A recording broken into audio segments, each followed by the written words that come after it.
Well, it's such a bizarre response that women of that age in the 40s, when it all starts, we have like shame and why am I getting older? And when I went through the experience of having cancer and beating it, I was like, but I'm alive. I mean, Right. I am alive. Like, why am I feeling so shameful? And so having that sort of, mind shift is where I really became very passionate about it. I was like, what am I supposed to do? Like, what are we all supposed to do when we start showing our age, just sort of curl up and just go away? No, we have so many life experiences. Welcome to Late Bloomer Living, the podcast where we're all about shaking up our ideas about what it means to grow older. I'm Yvonne Marchese, your resident age agitator and play instigator. Around here, we believe midlife is the perfect time to play, to reinvent, and bloom like you mean it. Let's go. Hello, my friend. Have you ever looked in the mirror and thought, who even is that? Maybe your body's changing, your style doesn't feel like you anymore, or you're feeling a little lost in the middle of it all. Today's episode is for you. I am talking with Hardie Cobbs, a woman whose breast cancer diagnosis became the catalyst for a total reinvention. She went from artist and mom to certified style coach and founder of A Year in Style, which is a beautiful blend of fashion, intentional living, and personal growth. But this conversation is about so much more than what you wear, what you're putting on your body. It is about intentional living. We're talking about aging with confidence, reconnecting with your essence, and discovering how your personal style can reflect the woman you're becoming now, not the one you used to be. If you've been feeling stuck or unsure about this next season of life, you're not alone, and you're going to love what Hardie has to say. So let's go. Hardie, thank you so much for being with me today. Thank you, Yvonne. I'm so excited to be here and talk to you about all of this intentional living. Me too. The first time you and I talked, what stuck in my head was you talking about intentional living. I think it was that phrase that made me go, I need to get her on the podcast. So let's go back in time a little bit to what got you started with doing what you're doing now. I was an artist. I guess once you're an artist, you're always sort of an artist. But I was a mother and an artist. I was raising my children. It was this wonderful career to have while I was raising my children. I'm a painter, a photographer, and I work with clay. And life was just going along. It was great, and had just a routine mammogram, and there it is. There's breast cancer.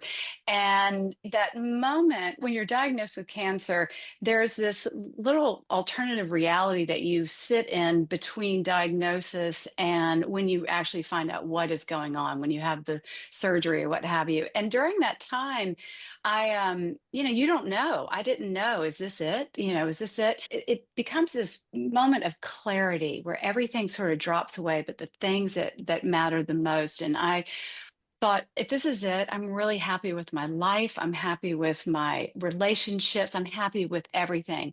But I didn't do what I was supposed to do if this is it. Like I was meant to do something different with my life. And so with all the surgeries and, treatment and all of that, I just really went into that mindset of, well, what else is there? What else is this?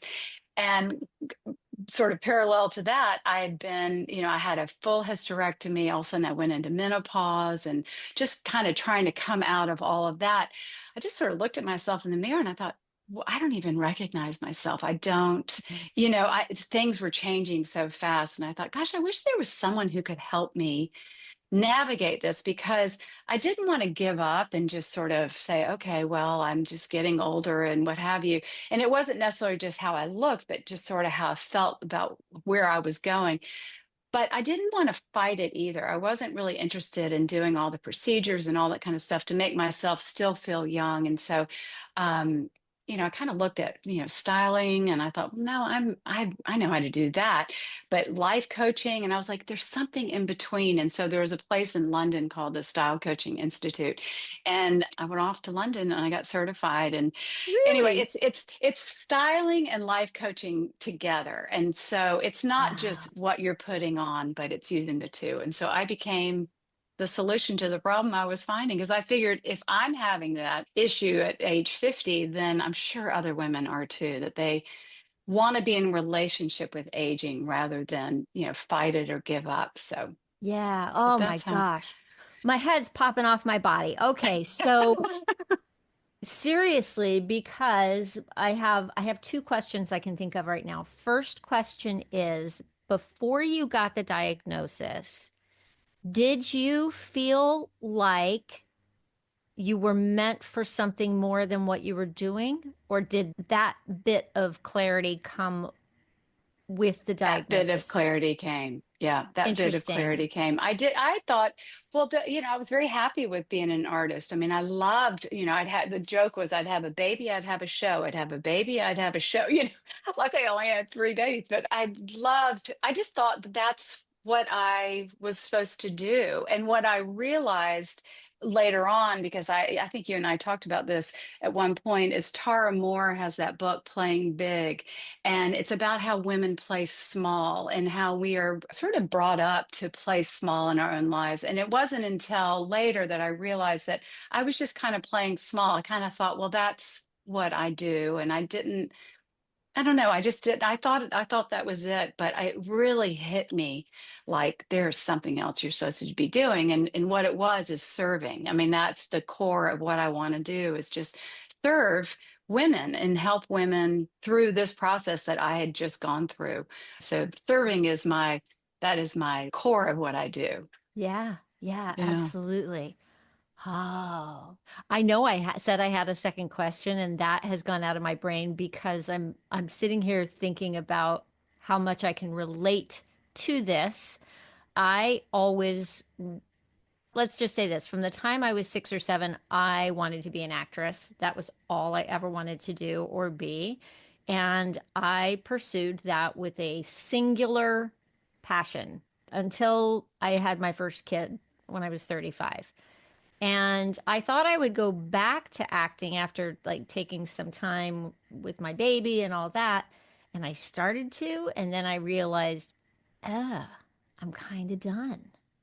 I'm done. Interesting. Oh, And interesting. yeah, and I think most people in the world don't have a real sense of a passion for a thing that they want to do. I think most Hmm. people are looking for that. But I did. And then all of a sudden I didn't.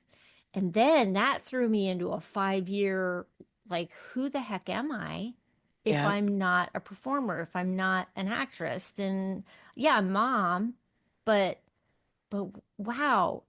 Luckily, photography found me. That's a long story. I'm not going to get into it. Saved me because I could pick up my camera anytime I wanted Yeah. to and make something that I thought was beautiful, whether or not I had a photography job to do. Hmm.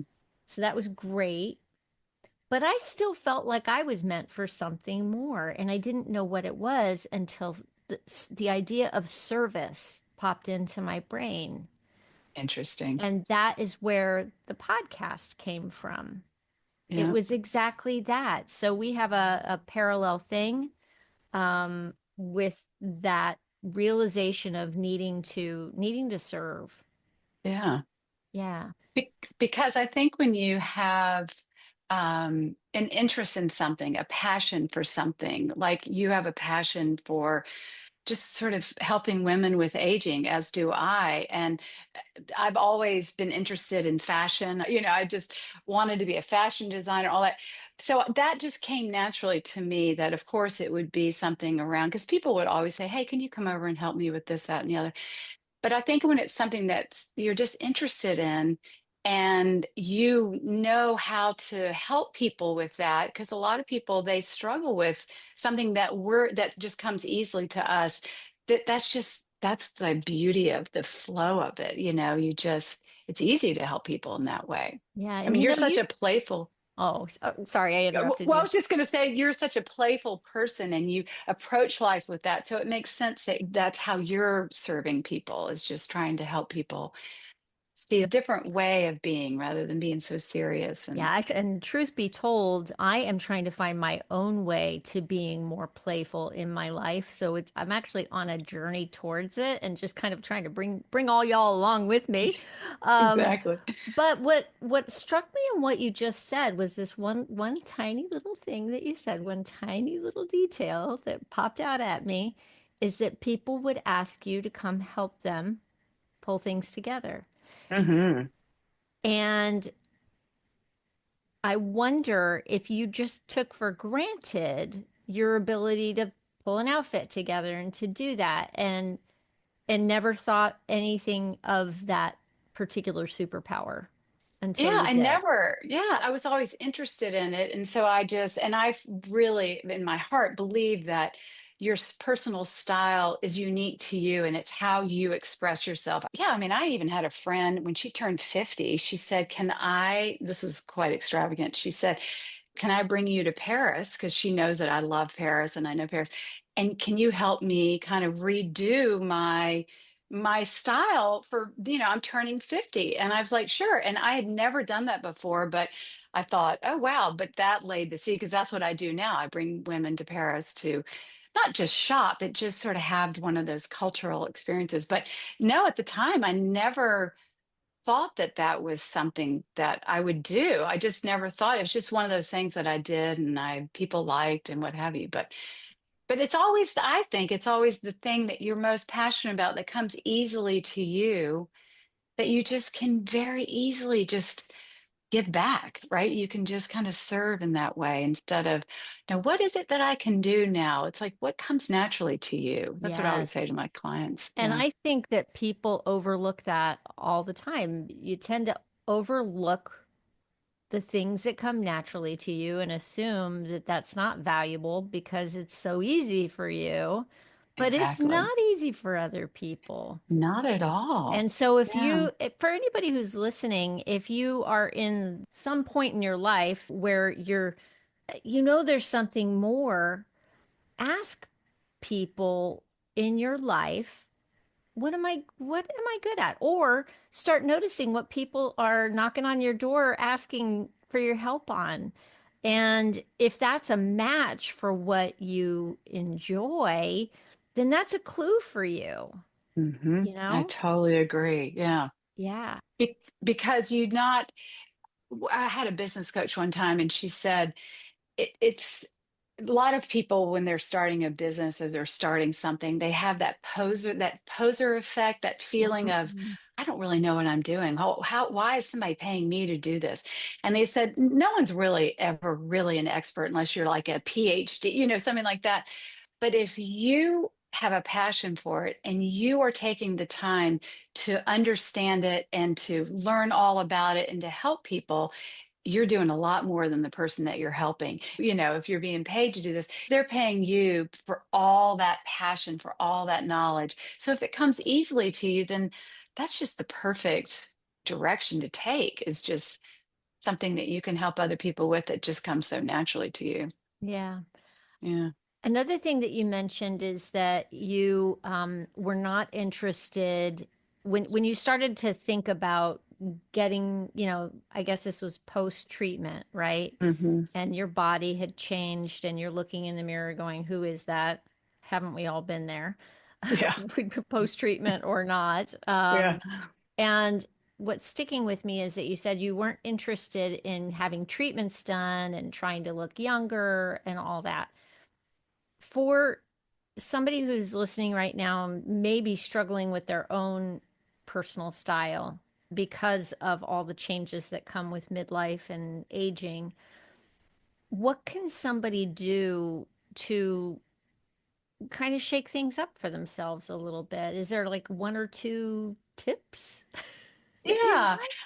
I think what I find mostly with my clients is that it's usually in this midlife time where maybe if you've been raising a family or you've or been working really hard, there's sort of all of a sudden this little shift that happens in your early 50s, maybe late 40s, early 50s, where you might have a little bit more time to pay attention and you do look in the mirror and you're like, what in the hell? Who is that? Like, who is that person What looking at fresh me? hell is this? Yeah, what fresh hell is who is that? There's a lot of feelings of shame that women have. Like Mhm. they're shameful that they got older, shame that they don't look as good as the woman next to them. And there's this shame. And so then they start just sort of shutting down and they're just pulling on, as far as the personal style, just what has always worked. They're just continuing to do that. And that's not working anymore because a lot of us worked on our style when we were our teenagers and in our 20s. Like everyone kind of paid attention to the way they presented themselves. But when you got busy doing all this other stuff, you just sort of kept doing that. But then all of a sudden now you've changed, your body's changed, you're not the same person anymore. And so what I tell my clients is we need to reconnect with who you are now and find your style, find your essence. I'm real big on your style is part of your essence of who you are, who you were born, what your not necessarily your personality, but your essence of who you are. And how can we find your style through that, and so reconnecting with your story. So, what I always say, I think the easiest visual way to understand maybe how you might want to change your style, rediscover your style is get on Pinterest with a timer. Definitely with a timer. But yeah, because boy, you can really get, I have Oh, a yeah. client, but get on Pinterest and really create a board that's like style that I admire and also do one that is, hell no, or this ain't for me, or whatever you want to call that board. But sometimes start with that because you kind of find out what you do like, but what you don't like, And so do these two boards and have at least 20 things on the style you admire. And you're all of a sudden going to start to see a thread, a pattern of something, color, silhouettes, the way things are put together. And I really think that that is one of the easiest ways to start to rediscover how you want to present yourself, what your style is, what you're drawn to, because there are reasons why you're drawn to certain things that are I find that are often connected to your life story. And that's what your style is. It's your story. Yeah. Mm. Wow. Okay, so go crazy on Pinterest, Yeah. but set a timer, people. Set a timer. Do not go nuts. Don't be Yeah. me.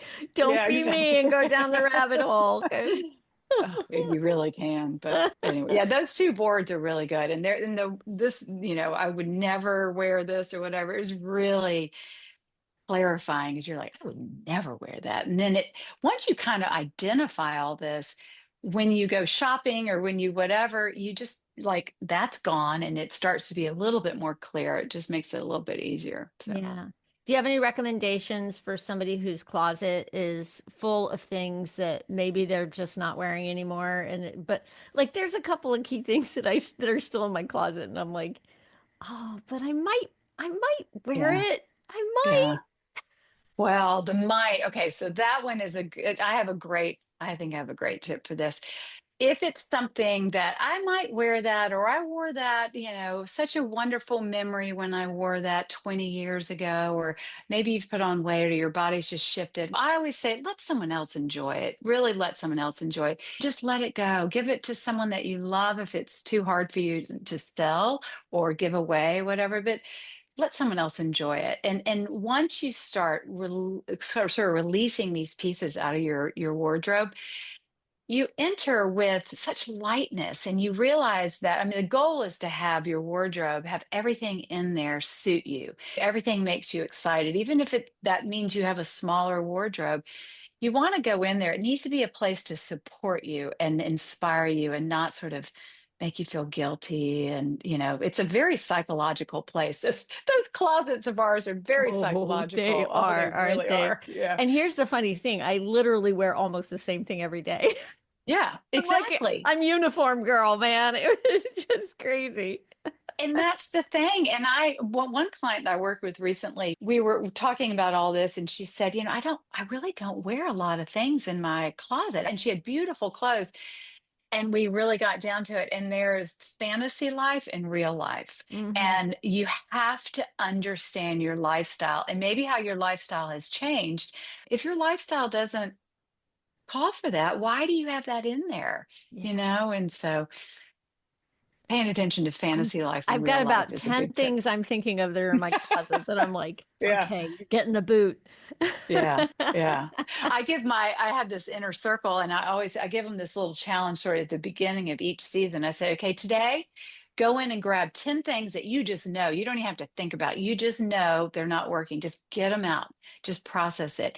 And just starting that process, just the ones that you just know, just grab them.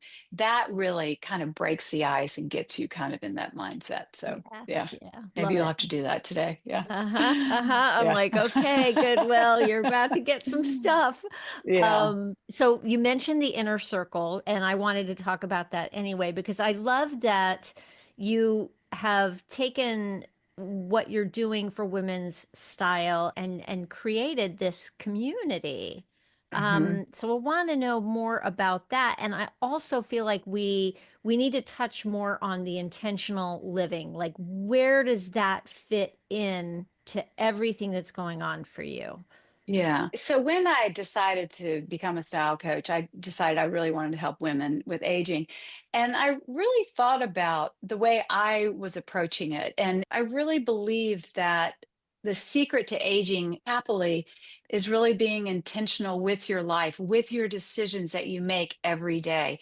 And so I sort of started developing that. And it's like, well, what does that really mean? And when you're intentional with the decisions that you make every day, every week, every month, then you're living a year in style. You're doing it. You're paying attention because right now we've all been so busy that we haven't really paid attention to what we even want half the time. We're just sort of in that autopilot mode. And so what I find is that when you're intentional with your decisions, it requires you to be connected to who you are and what you want. And so I created my website, A Year in Style, which is a wonderful resource where I feel like every month it presents a new rhythm to us. It's a new rhythm in the earth. It's a new rhythm, with weather. It's a new rhythm.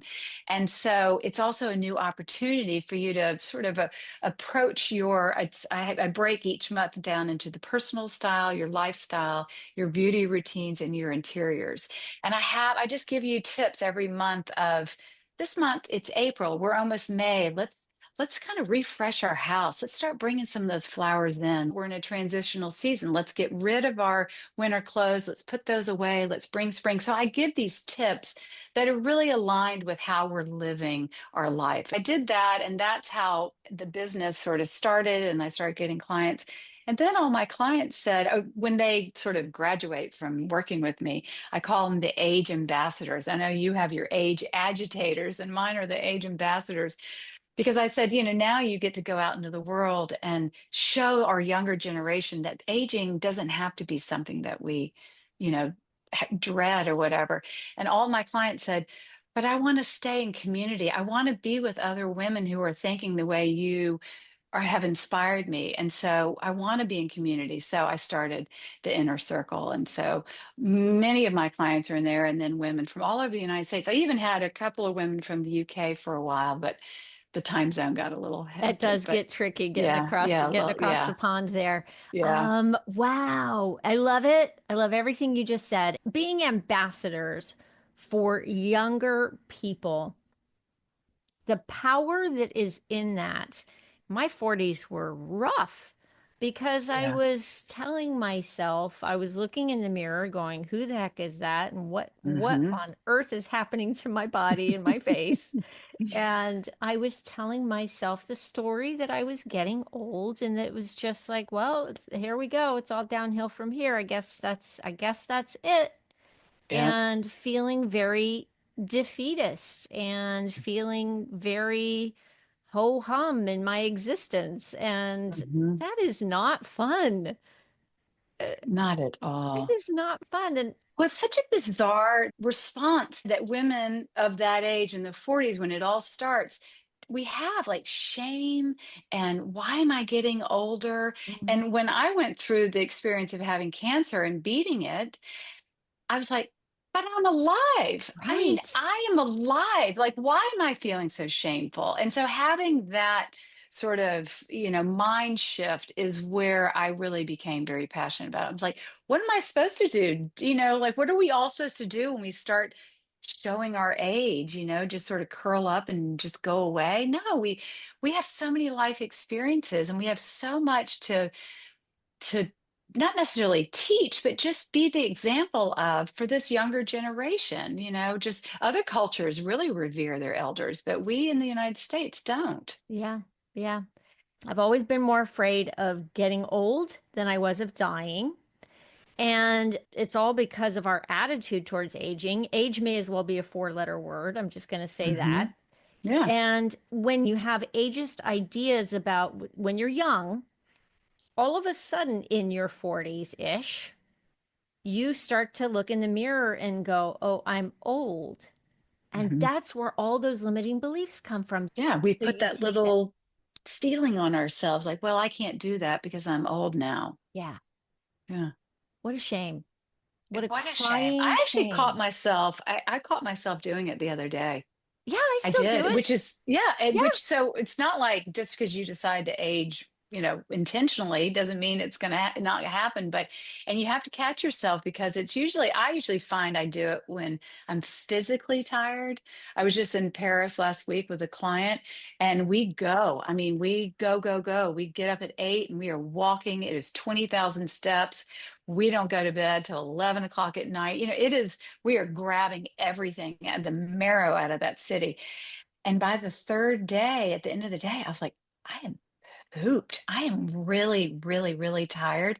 And I said, I wonder, and I even said this, I wonder if I'm going to be able to keep doing this. I wonder if I'm too old to do that. And I'm like, the dumbest thing you've ever said. Like, it's just because you're tired, don't put that little thing over yourself. But Right.